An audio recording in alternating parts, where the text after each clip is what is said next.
Yo,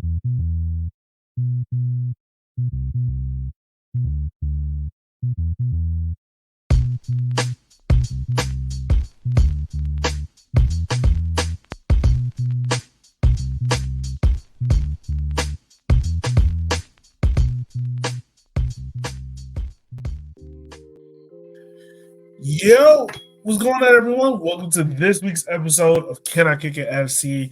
I'm your host, as always, Elliot Barr, and joining me is a man that is just as excited as me to talk about the tournament of the culture, the one that has pissed off Europeans that we don't care about because we celebrate culture over here.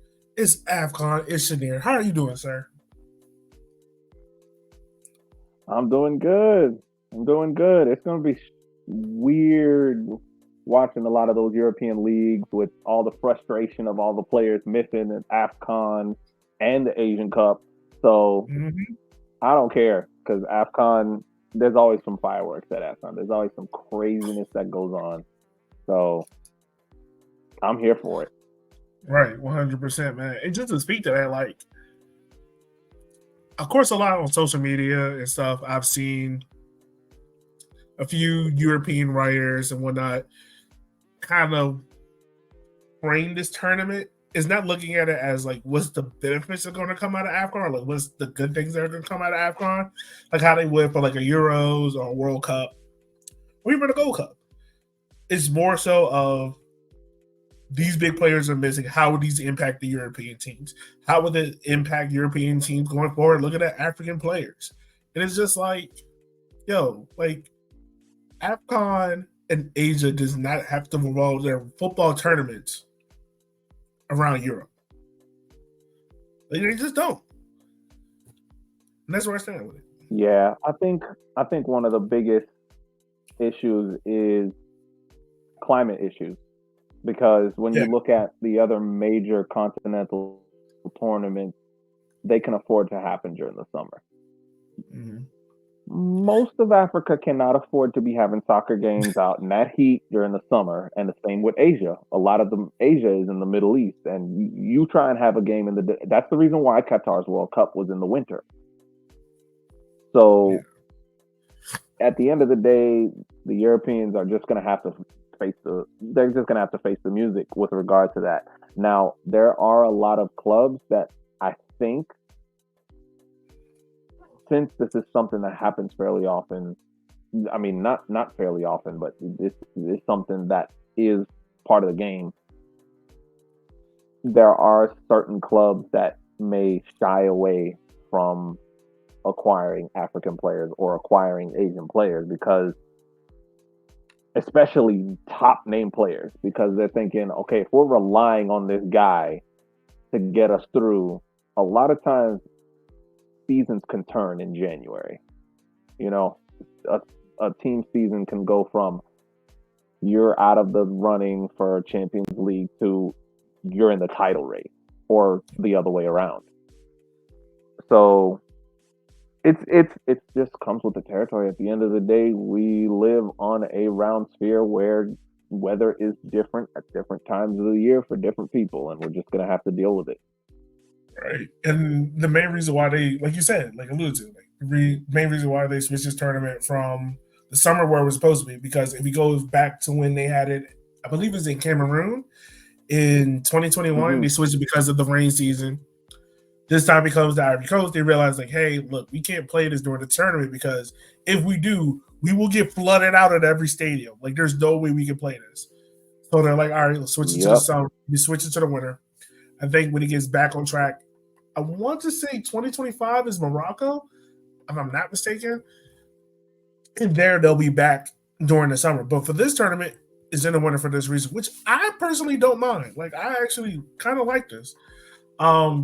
I don't like the amount of football that all footballs are playing. That's a whole different issue for a whole nother day.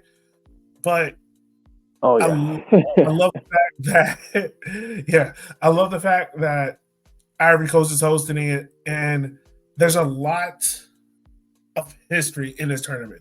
So let's start off with the history of it, right? So the history of AFCON, it was first held in 1957. You only had 4 teams. You had South Africa, Egypt. Gosh, now I'm blanking. Blah blah blah. All right, so now I remember. The four teams were Egypt, Ethiopia, Sudan, and South Africa. Those are the four teams. Started in 1957. Shanair, I'm going to ask you this question, sir. Who do you think is the most successful team in AFCON history? Who? I would say. I know I'm probably gonna be wrong, but I think this would probably be more so recency bias. Either Cameroon or Nigeria. You're close. You're close. Cameroon is in that list. They've won the second most AFCON titles.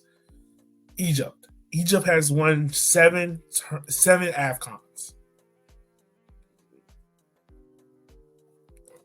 Third on that list is But the thing that is crazy about this, and it shows you like the ebbs and flows of the talent pool on the African continent. Because in terms of our generation, when you look at the past, let's say 20 years, you'd be hard pressed to name a world-class Egyptian player apart from Mohamed Salah.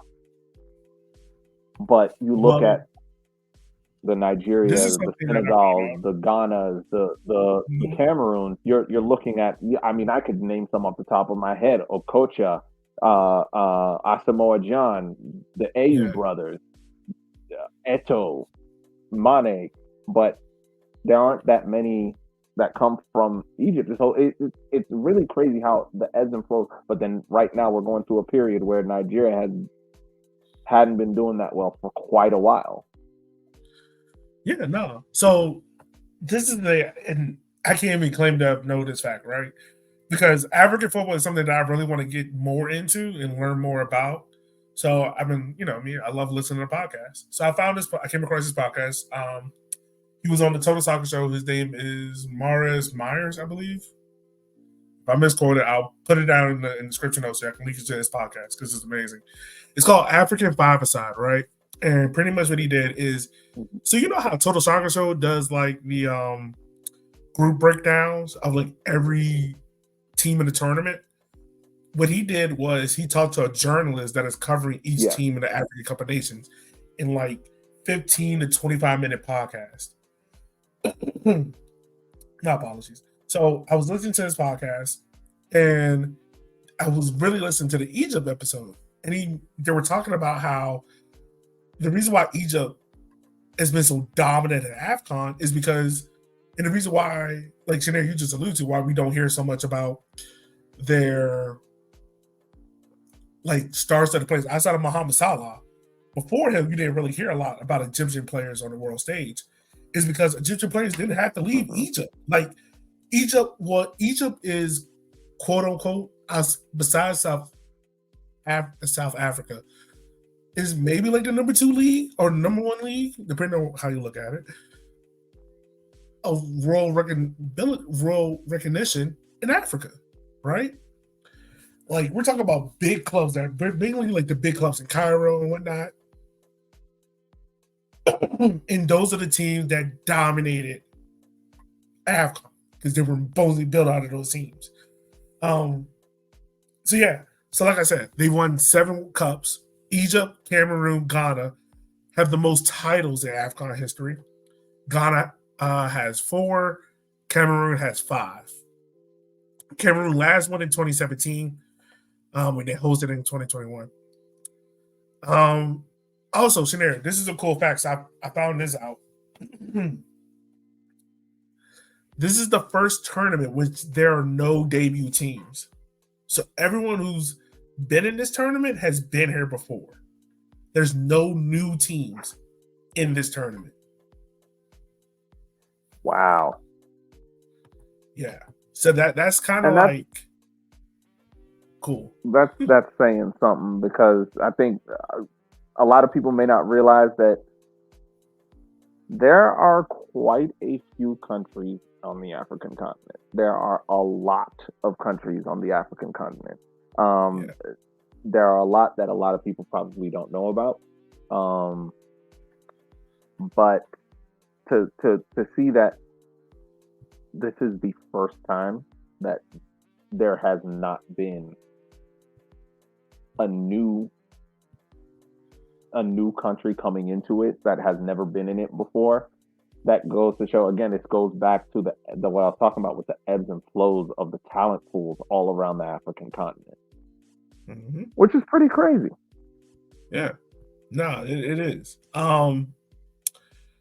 So you have no new debuting teams in this tournament. Also, okay, so I got another trivia question for you, Shanir. How many bronze medals have Nigeria won?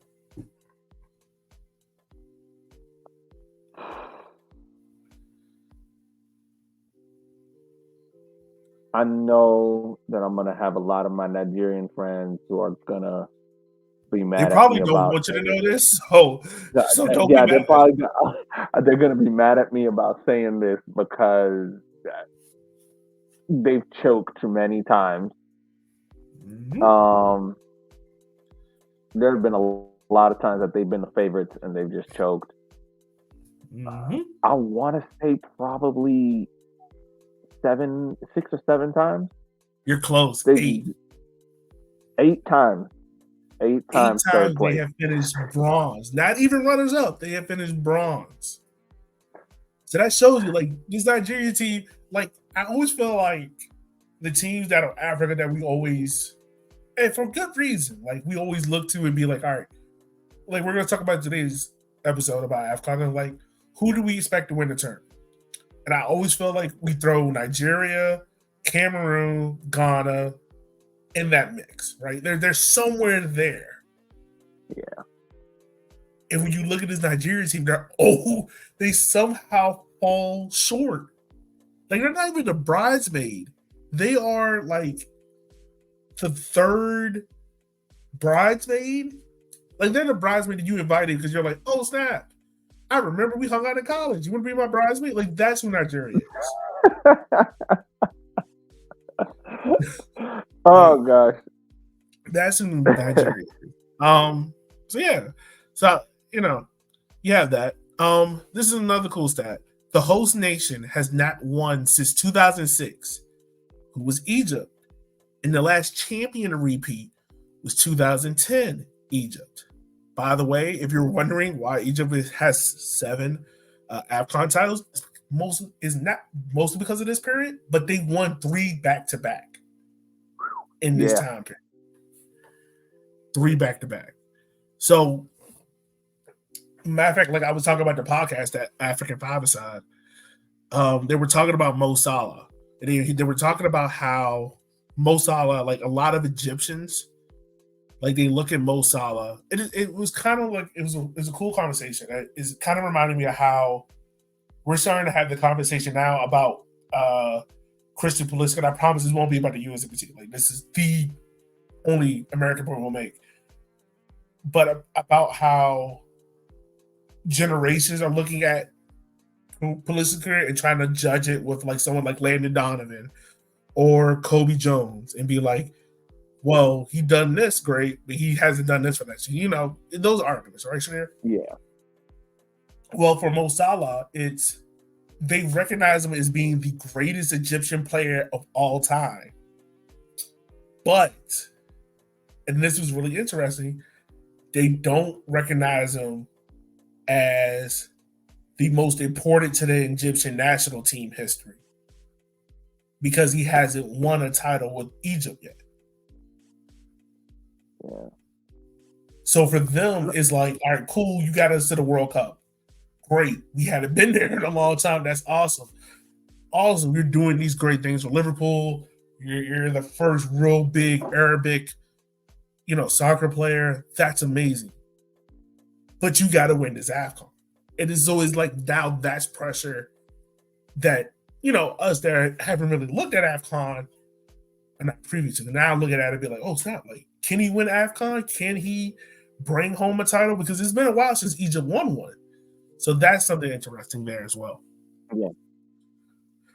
Yeah, Um, I always look at those types of situations, and I really it frustrates me because mhm. I look at it as you look, for example, at someone like Messi with how long it took for him to win a World Cup with Argentina, how long it took for him to win a Copa America with Argentina. It's like there's 11 guys on the pitch and 7 or 8 guys on the bench.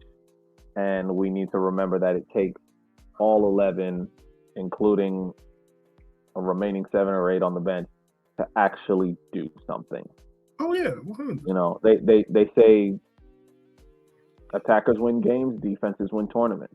So I just feel that at this point right now, the Egyptian team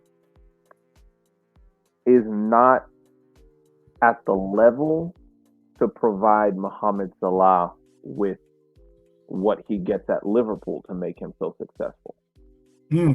So they're saving. We'll talk about that at the end of the podcast. You got to give the listeners a little bit something. We're already giving away the secret sauce. No, but I agree with you. Like, of course, we know that, but when it comes in terms of like legacy, like Lionel Messi would have been viewed very differently if he hadn't won Copa America, then the World Cup to Maradona. You know, it would always been that looming thing over his head, right? Yeah. You know, now there's no doubt Lionel Messi is the greatest Argentine player of all time. And now it's time for Mo Salah to become the greatest Egyptian player of all time. You know. Yeah. He almost got there last time. Yeah. He did. Very close to it. But his teammate, penalty kicks. Yeah. So, going to it, I know there's been a lot of discussion. People have been talking about it. Who is the greatest African player of all time? And a lot of people have said Mo Salah. I completely disagree with that because Samuel Eto'o is the greatest African player of all time. There's no arguing about it. He's there. He's won. Mo Salah's absolutely. This man won 2 trebles back-to-back years with 2 different teams. Like, stop playing with my mans. Stop playing. And play 2 different roles. Stop playing with my mans. Yep. Stop playing with my mans. Isn't he the all-time top scorer for AFCON as well? I think. Yes, he is with 18 goals. 18 goals in AFCON. Yeah. Yeah. No, we can't. Samuel Eto'o is the best African player of all time. You're not touching him. You're not touching him. No. You're not touching him. All right. You also have, and look, I think he's won one AFCON. If I'm not mistaken, I think he won 02. I think he was there in 02 when he won it. So he at least has an AFCON title as name as well. God, I'm gonna mess up his name. Rigoberto Song and Ahmad Hassan had the most appearances in the tournament with 8. Now, this is the funny thing, and this is like crazy. Ahmad Hassan for Egypt, Robert Song for Cameroon. Both of their first tournaments was 1996. Their last tournament was 2010. So our stretch from 96 to 2010, these 2 guys who have played in 8 tournaments together. It was like, hey, we start together, we finish together. Charles Gayefe and Hassan Shiahite have the most wins. Shiahite has 3 in a row. He won it with Egypt during that amazing stretch. And Shanair, this is my last pop quiz question to you. Can you name the coach who has the most AFCON wins as a foreign manager?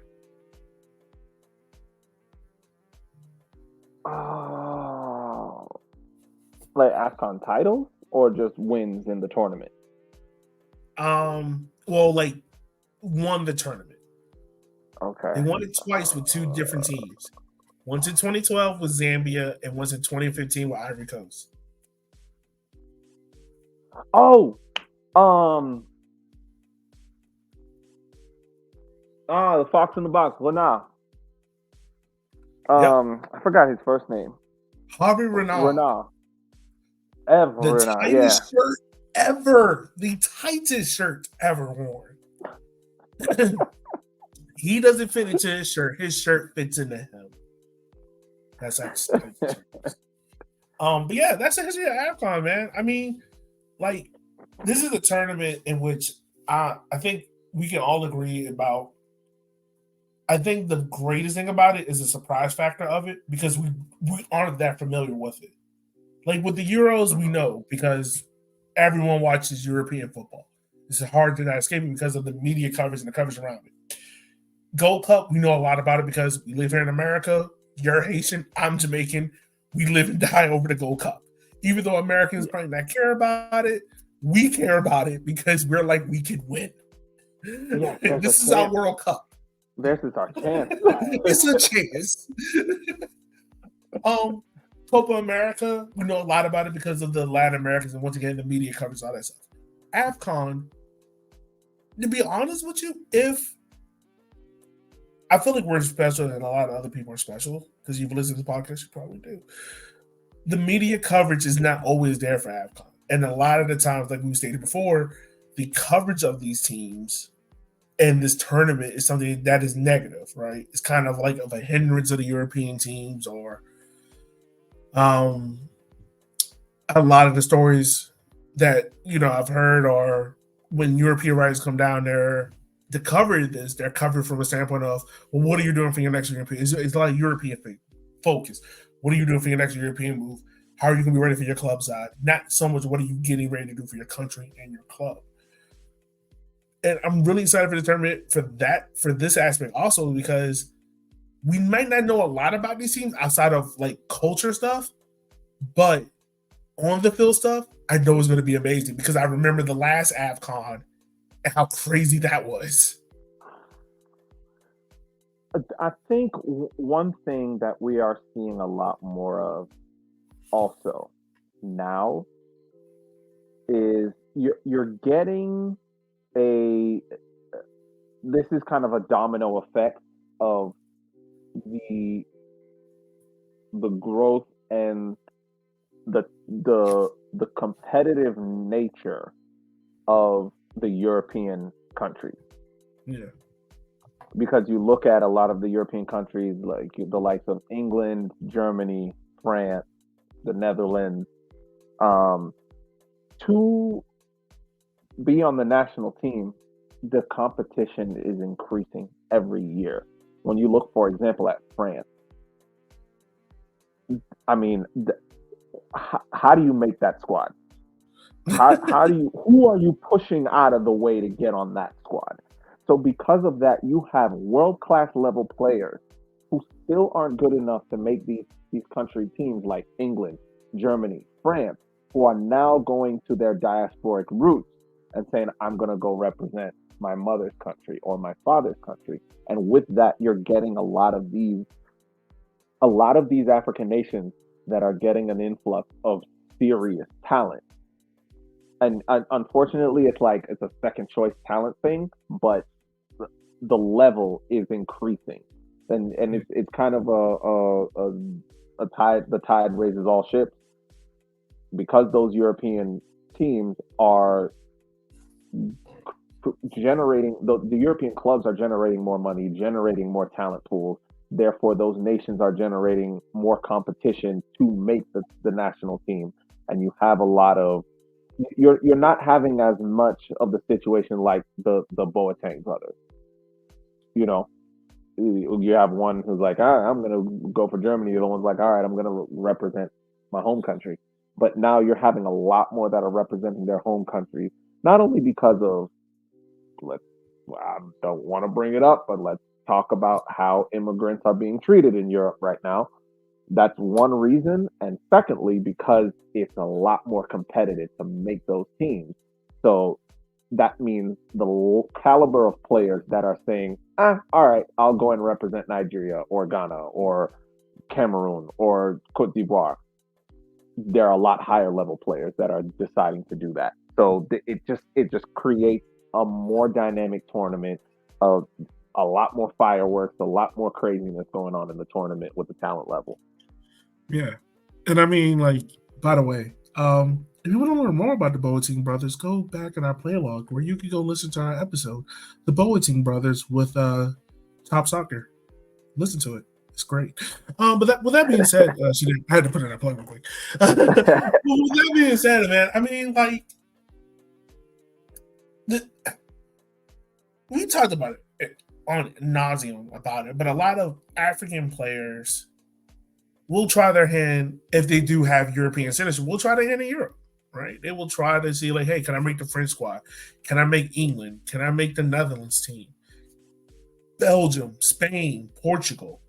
You know, and I think now a lot of that mindset is changing, like you alluded to, because they're like, why would I sit here and bang my head up against the door to crack into the France team when I can go to like Tunisia or Morocco or Ivory Coast and be a guaranteed starter?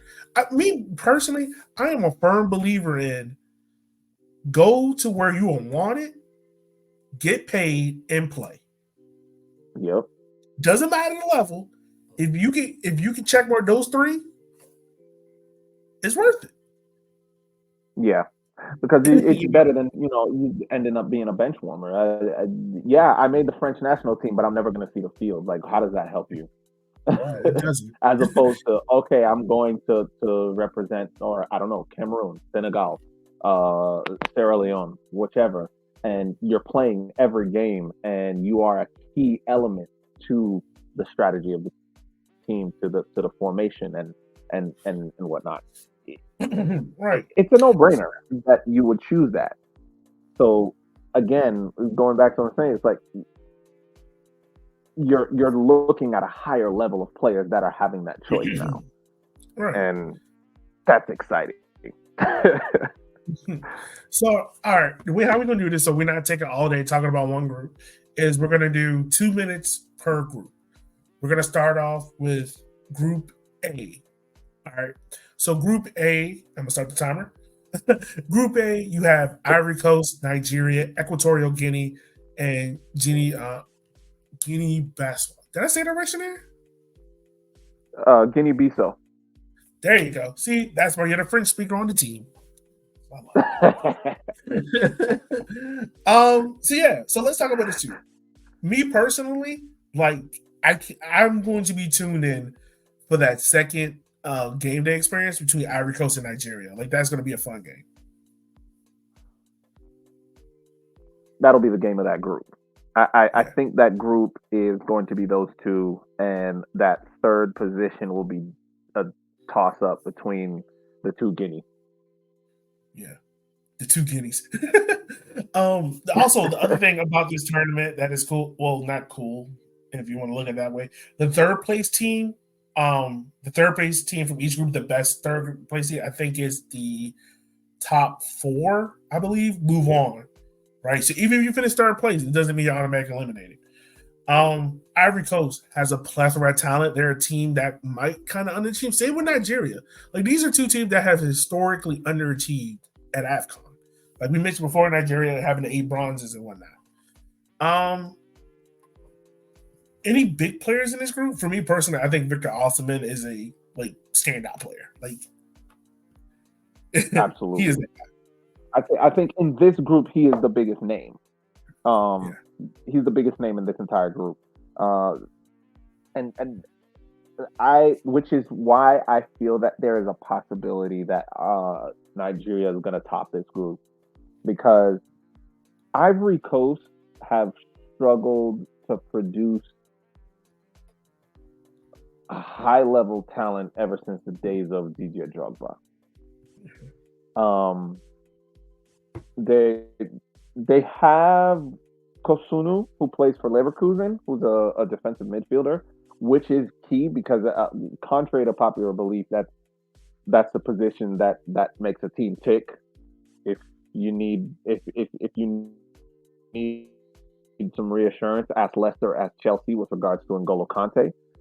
Um, so yeah, I think it's going to be Nigeria number one, and Ivory Coast will be able to score to scoot in at number two. All right. I think another player you want to watch out for in this group is Odilon Kos Unu. Hope I said that right. Probably did it. He plays for Bayer Leverkusen. He's a CDM. That Bayer Leverkusen is flying right now.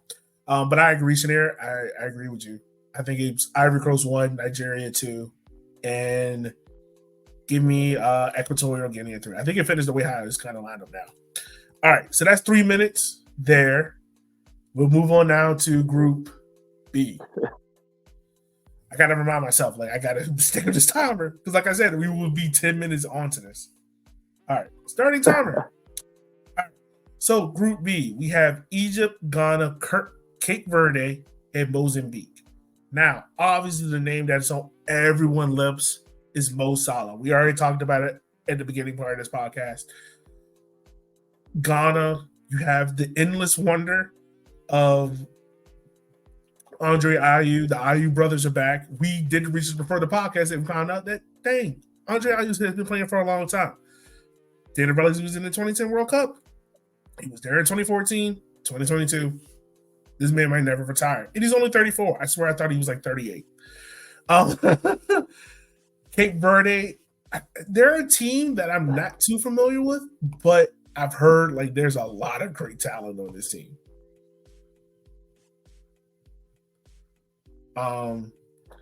Yeah. So with Cape Verde, you're looking at a former Portuguese colony. So there are a lot of ties to Portugal, and we know Portugal is a strength in on the world stage with regards to the game. So there are a lot of ties with there, and I think they're one of the big dark horses. Cape Verde are going to be one of the big dark horses. There could be a possibility that Cape Verde might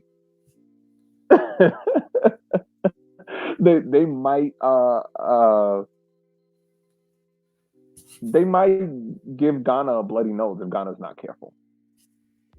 I think they get Egypt. I think they stop Egypt from topping the group. That is my big prediction for this group. Oh, I think they stop Egypt from topping the group because the big game in this group is Egypt versus Ghana. And I think Egypt's going to spend a lot of energy on Ghana and not be able to knock off Cape Verde.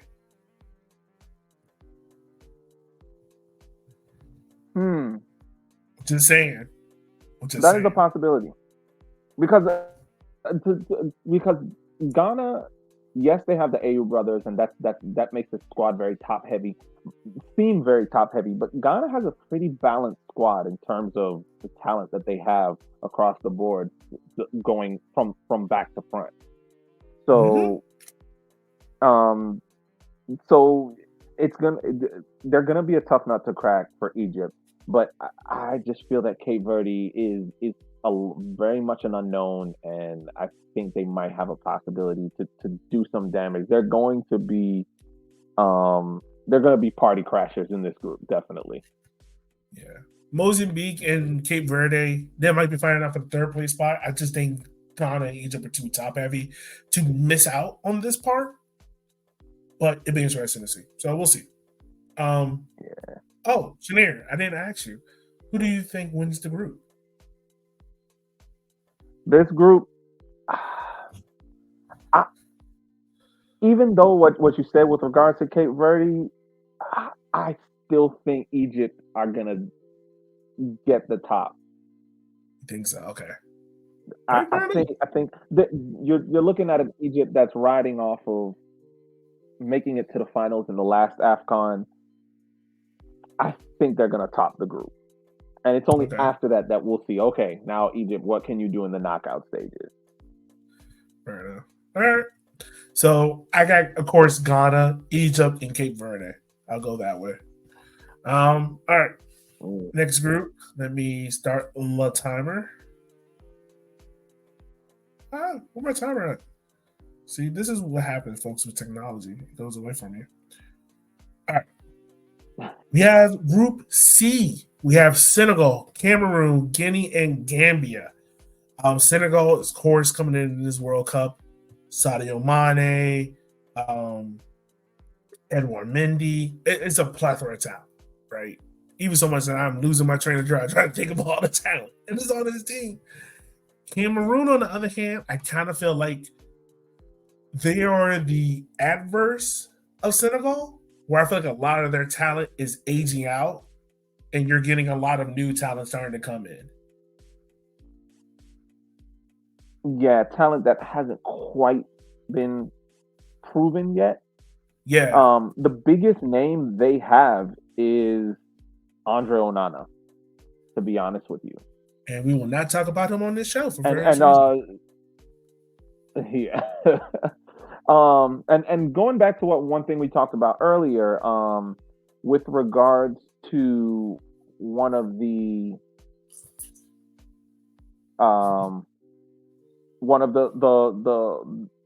players with the most appearances in this competition is actually going to be coaching this team. Rigobert Song is the head coach for Cameroon. So you have that experience, someone who is experienced in this competition and knows what this competition brings. But does he have the tools to actually go far? I mean, you've got Tolo from Seattle Sounders, who didn't have a very bad season at all last year with the Sounders. But I don't know if they have what it takes to really push through and do some serious damage in this competition. They might make it out of this group simply off of the fact that the majority of their players are playing at a decent level around the world.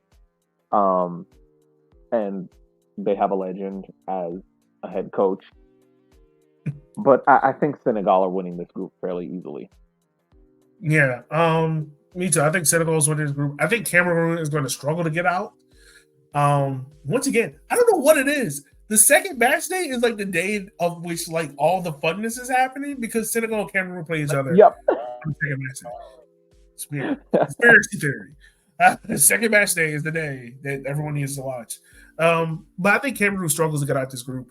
I think Guinea might have a good chance of getting out and creeping up and getting that second spot.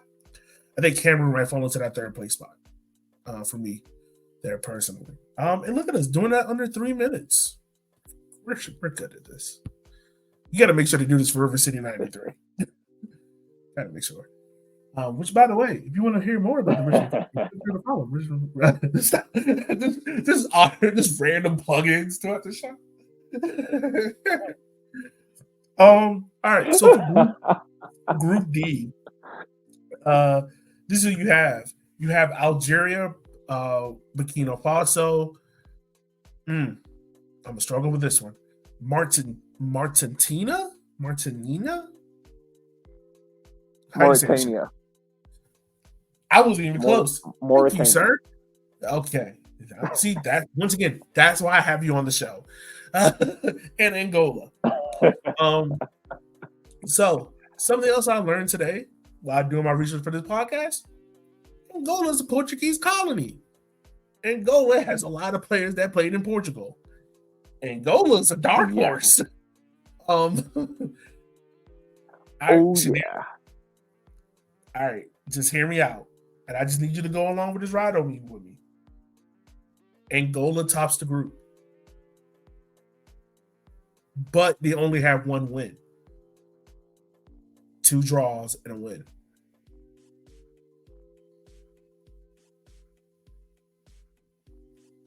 Are you riding with me? Are you riding with me? I can see that. I can see that because, to be honest with you, for me, the team in this group, the country in this group that has the biggest notoriety is obviously Algeria with regards to with Riyad Mahrez and whatnot. But then again, Algeria, it's again a situation of an aging team, and I do feel that aging teams do well in the group stage and peter out in the knockout stages because you have the experience of all of those older players that eventually peters out to running out of gas in the knockout stages. Because they've got Bentaleb, they've got Nouri, who plays for Wolves. They got a few hitters. They have some pretty. They got a few guys that have been around the block fairly for a decent amount of time, and they also have some upcoming talent that I guess this is going to be their coming out party, and we'll see what they can provide, what they can produce on the international level. But I don't know. I just feel that Riyad Mahrez is not going to have enough around him to affect things as much, because I think Riyad Mahrez is a player who plays well off of other players. He much like Lionel Messi, especially coming off the right side when he's on the right wing, he uses the runs of other players to create a path for himself when he has the ball at his feet. I don't think there's anybody else on this squad that is going to spell enough fear in defenses for them to divide their attention away from him. So I think I can agree with you with Angola. I mean, they're a solid squad. Nothing absolutely crazy in terms of stars, but just a solid group of players. Yeah. And look, this is another way from Artanian because I didn't know how to pronounce their name. I don't think they have the firepower to get out this group. Burkina Faso, I think Burkina Faso has enough to finish third place. If Torre was a little bit more healthier, I might have put him in second, but I don't know. So that's why I got him in third. Obviously, we went over time there in that group, but that's okay. Everyone, we're still working out the kinks. We're getting ready for the national team, all right? Getting our warm-ups in. Moving on to Group E. All right. Now, this is a group which I'm deeming this is the chaos group. This is the group where it is going to get topsy-turvy. You have Tunisia, Mali, South Africa, and Namibia. And the South African, so once again, go check out African Five-A-Side. It's a great podcast. Listen to them. They talked about South Africa. And this is a team in which they're not calling in a lot of big-name talent. They're calling in a lot of guys from the Premier League. Like, not Premier League. Well, their Premier League in South Africa. And look, majority of this team is built out of the Sundown FC, who's gone on to win CAF, which is their version of the Champions League and the African club title and all that stuff. And they love to play with the ball at their feet, but it's kind of like the same thing. They were talking about on the show about how in AFCON, sometimes it's bad to be a technical player, and that might hinder South Africa. I think they're a very talented team. I think this is a team where you can see a lot of talent get pulled from in the next transfer window. Don't know if they finish in the top of their group. I have Tunisia. Let me take that back. I have Mali finishing first. Tunisia finishes second. South Africa third, and then Namibia.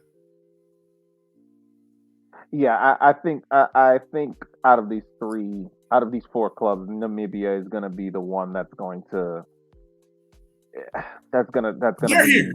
They're here for fun. Yeah, they're here to be here.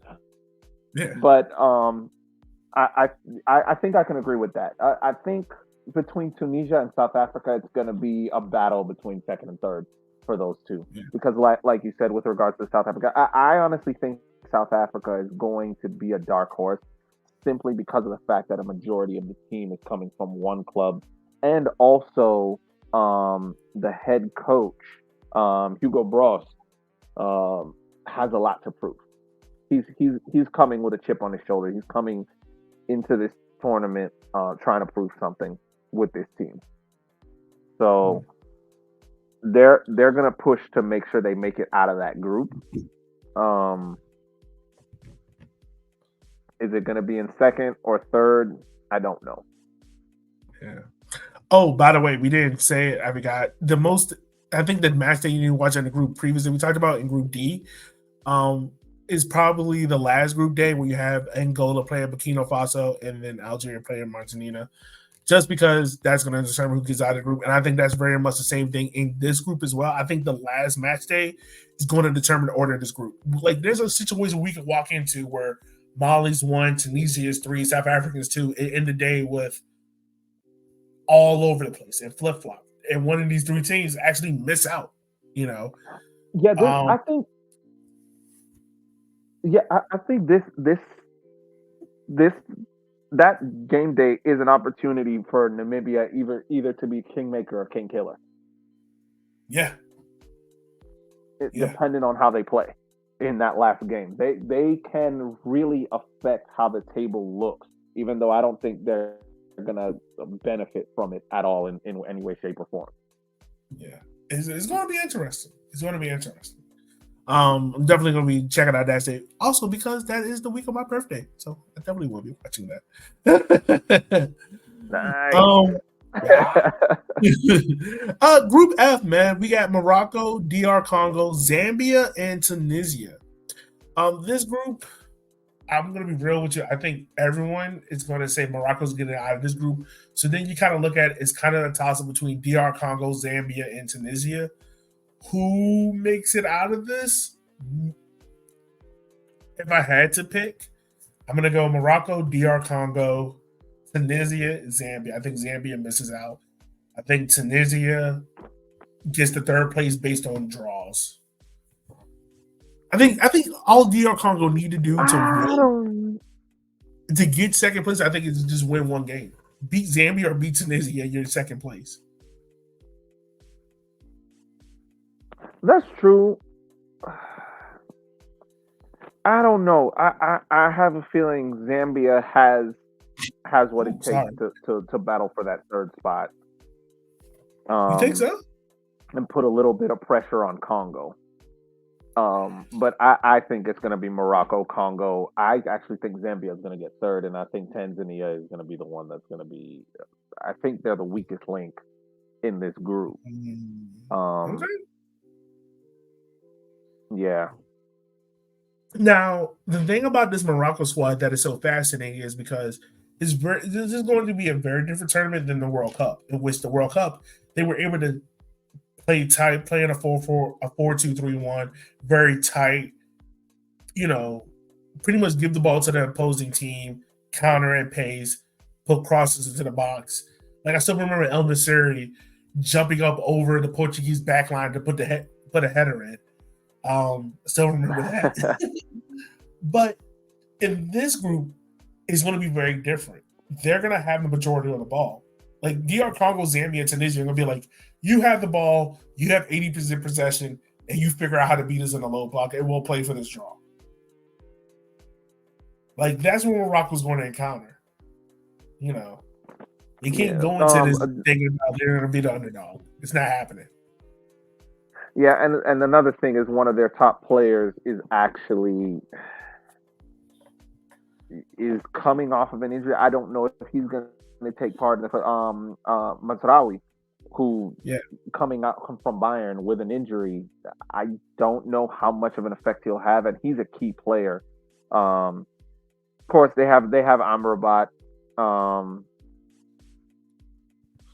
They have Hakim Ziyech. And that's where you're looking at that's where I think the situation of Morocco is going to be a situation of more success than anything, with especially during the group stages, is that they have a tendency to be able to hang on to the ball, but they have the caliber of players like Hakim Ziyech and Amrabat, who can actually kind of take games by the scruff of the neck if they have to. Mm-hmm. So again, Morocco might pull a repeat of what they did in the World Cup of going far. I'm really interested to see how Morocco plays in this tournament, because this is a different kettle of fish than the World Cup. It's not the same type of tournament. It's not, you can't play in the World Cup the way you play in AFCON. Nope. And vice versa. Like, I forget. Remember on the podcast? Once again, I'm going to reference the podcast I was listening to because it's such a great podcast. They mentioned it. It was just like, if you play technical, you will lose.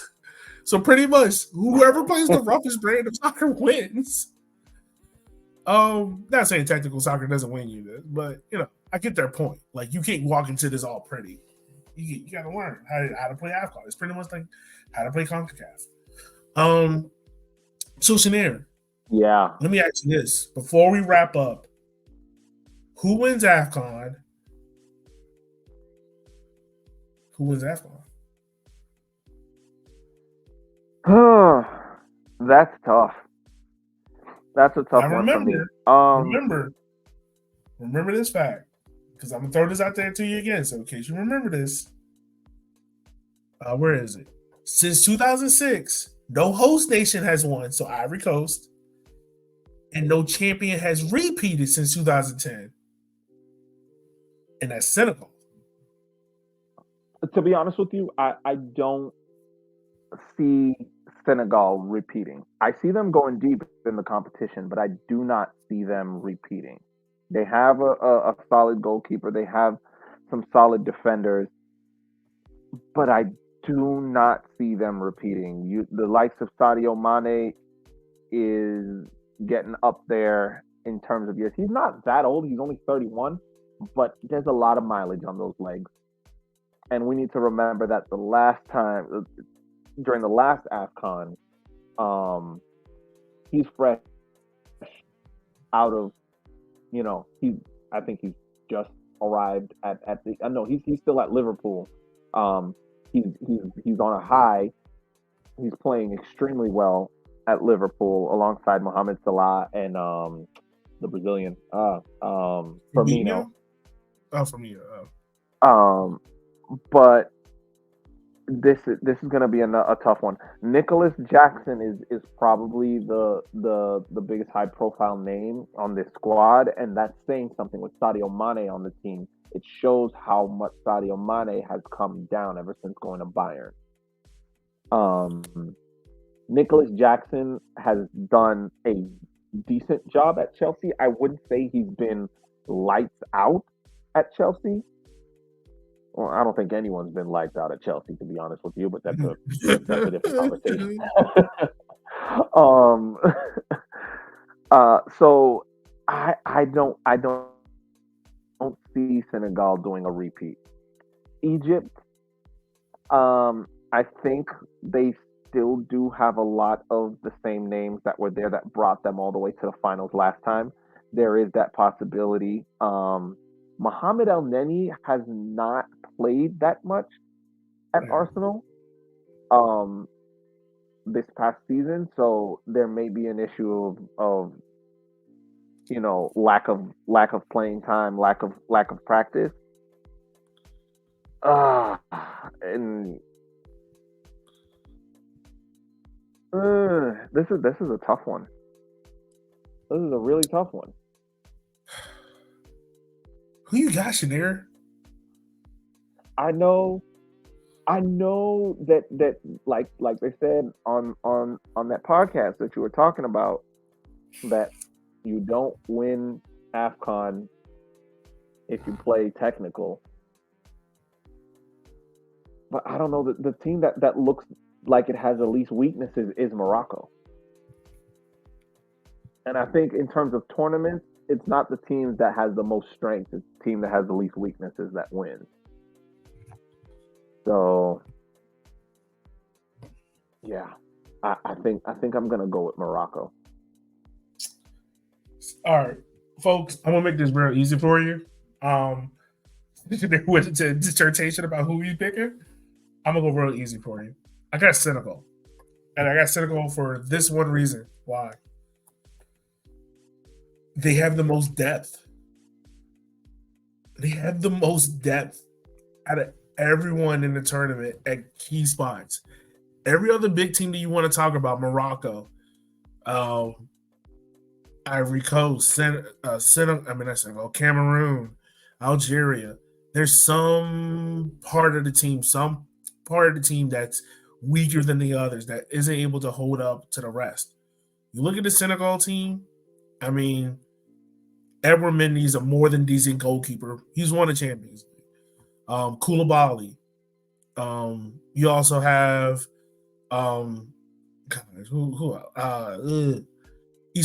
Issa Ghana Gay. I always mess his name up. Papa Gay, Papa Sarr. The forwards, you got Sadio Mane, Ismail Sarr. Like, you have Nicholas Jackson. You have more than enough talent and depth to make it to the final and win it. So I'm going Senegal. Again, to repeat for the first time since 2010 since Egypt. All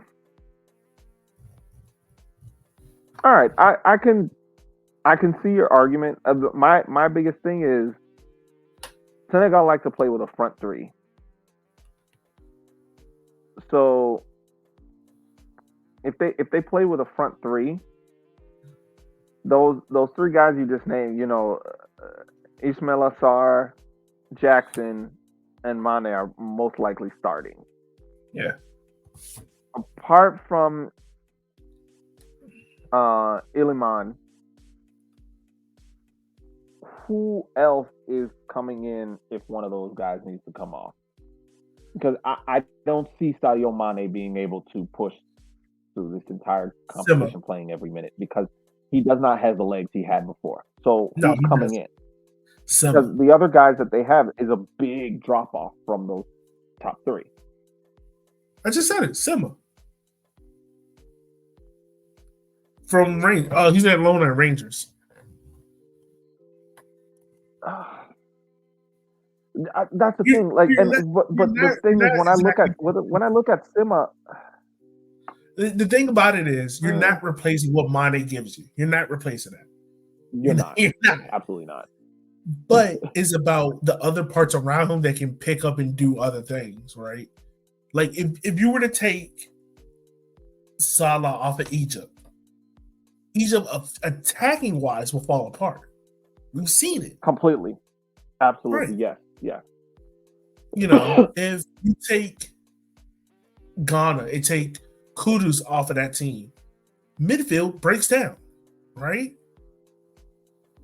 Morocco, if you take Amrabat out of that midfield, they break down. It's just pieces and parts like that. I just think Senegal has the most parts that if you lose Mane to an injury in this tournament, or if Nicholas Jackson doesn't get you goals, you have someone else that can come in and do a job for you. Defensively, same thing. So that's where I'm kind of going to with it. But Shanir, we've done this for an hour, and I think it's time we wrap up the podcast.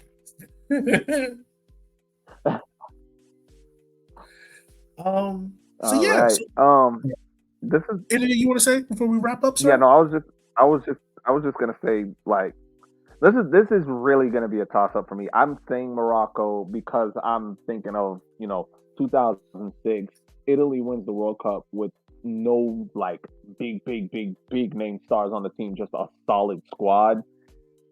I can see that happening, but to be honest with you, I'm gonna be 100% with you. This is a toss up. Absolute toss-up. This is going to be interesting. And I think that's going to make for a compelling tournament. Listeners, make sure that you tweet us who you think is going to win AFCON. We'd love to hear from you. Tell us who you think is going to win AFCON, who's going to be the standout player of the tournament, who's going to win the tournament, who's going to be the dark horse, who's going to be the biggest disappointment. What is going to be the biggest upset? Let us know. We want to hear from you. So with that being said, as always, as fans, without you, we couldn't do this podcast. So thank you as always.